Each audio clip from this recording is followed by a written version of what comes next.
नमस्कार मित्रांनो, आज आपण नवीन कन्सेप्ट शिकणार आहोत. लिक्विड प्रेशर हा पाठी पडलेला आहे.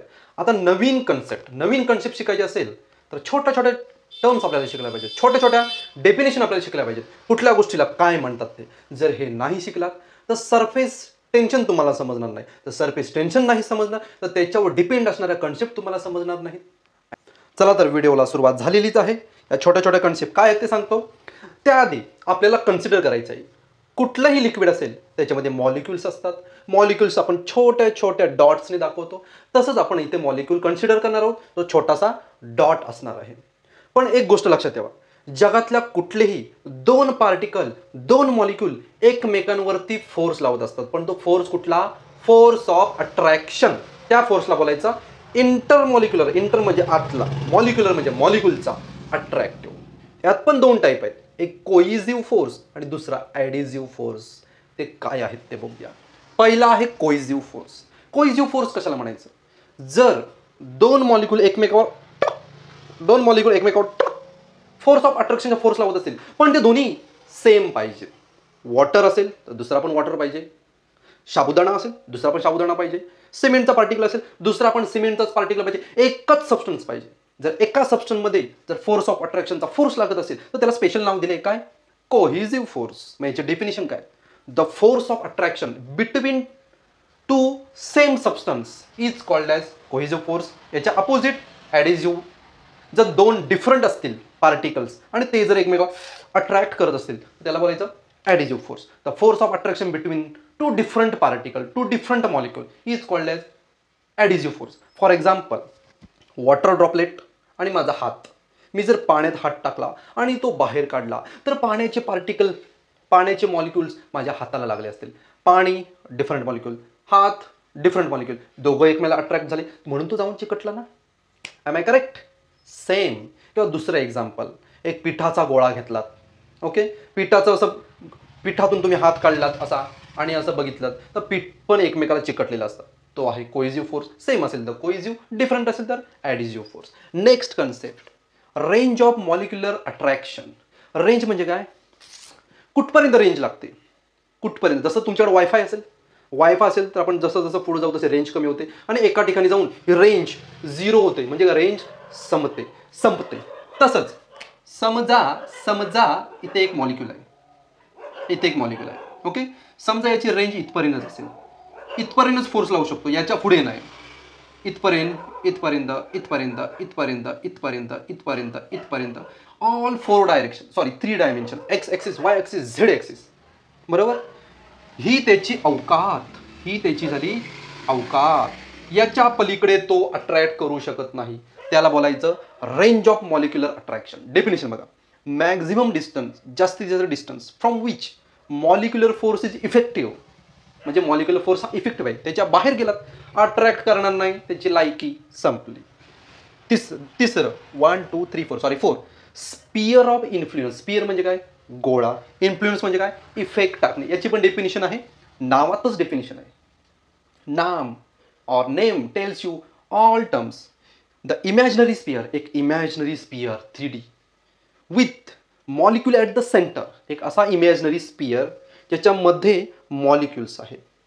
अँड रेडियस इक्वल टू, आणि त्याची रेडियस, स्पियर आहे म्हटलं रेडियस आला, मग त्याची radius equal to molecular range. हा बघा तो स्पियर. आता हा 2D दिसतोय पण हा ॲक्च्युली आहे 3D. Imaginary sphere with molecule at the centre and radius. ही रेडियस केवढी असेल? जेवढं मॉलिक्युलर रेंज असेल अट्रॅक्शनची तेवढी. Next, surface film. हे बघा, असं हे लिक्विड आहे भांड्यामध्ये, त्याच्यामध्ये लिक्विड आहे. आता कुठल्या लिक्विडला सरफेस असतो? बरोबर, तर त्याला थिकनेस पण असेल. सरफेस, प्रत्येक गोष्टीला थिकनेस आहे. एक पान म्हणजे कसलं? लिप्स, झाडाचं पान, नंतर नोटबुकचं पान, याला पण थिकनेस काही ना काहीतरी असतो. तसंच प्रत्येक लिक्विडला एक थिकनेस असतो. पण तो त्याची थिकनेस केवढी असते? जेवढी मॉलिक्यूलची रेंज असते तेवढी. हे बघा, इथे ठेवला मॉलिक्युल्स, हा झाला वरती, इथे ठेवला मॉलिक्युल्स, हा मॉलिक्युल्स, सगळ्या डायरेक्शनने फोर्स लावणार, आणि हा जो थिकनेस आहे, याला बोलतात सरफेस फिल्म.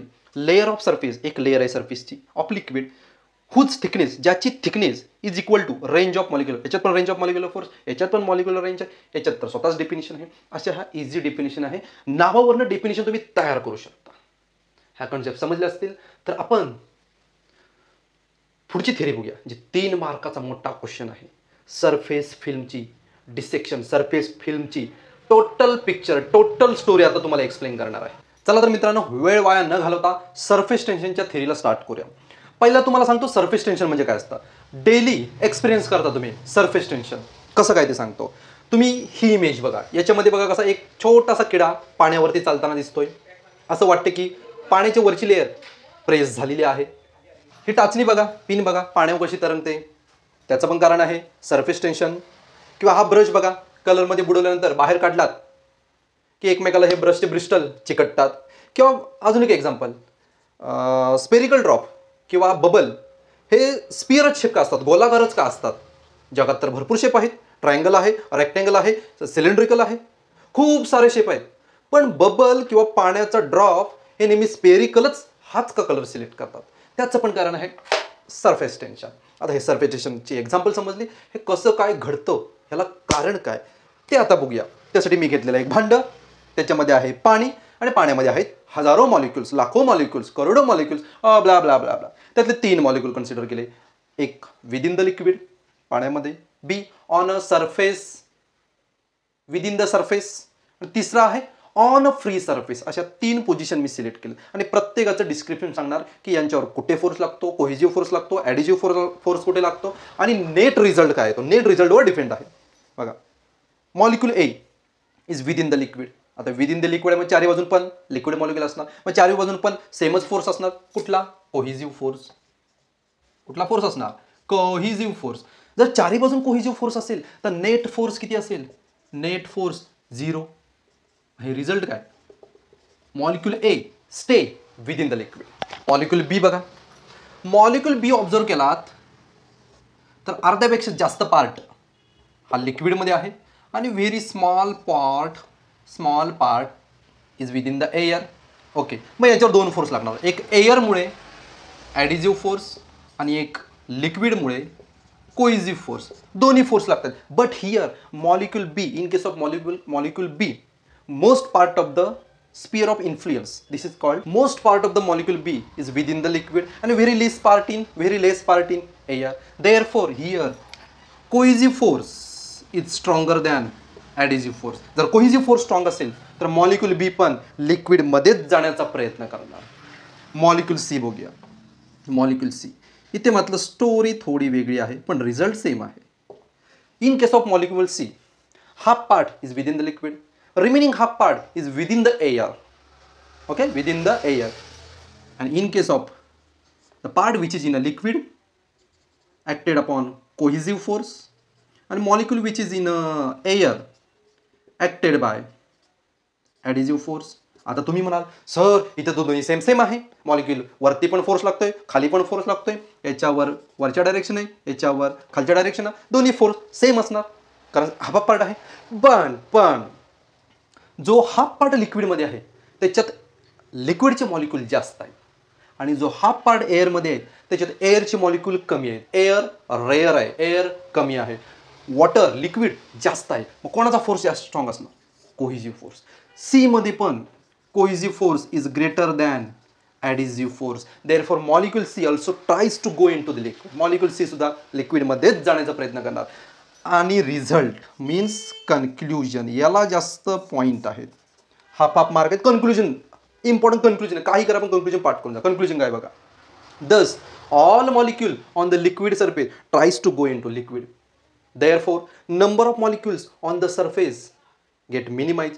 सरफेसवरचे मॉलिक्युल्स हे मिनिमाइज होणार. त्यामुळे सरफेसवरती टेन्शन येणार. सरफेसवरती टेन्शन आलं की हा the surface act as a stretch membrane. त्याच्यामुळे तो स्ट्रेच मेम्ब्रेन सारखा ॲक्ट होणार. That is called as surface tension. He actual theory आहे. ही बुकमधले तुम्हाला फोटो दाखवतो, ते तुम्ही कॉपी करून घ्या. आणि ही मॉलिक्युलर थिअरी इथेच संपलेली आहे. नेक्स्ट लेक्चरला नवीन पॉईंट सिलेक्ट करूया आपण आणि सरफेस टेन्शनचे डेफिनेशन पण तुम्हाला सांगेन. Okay, bye.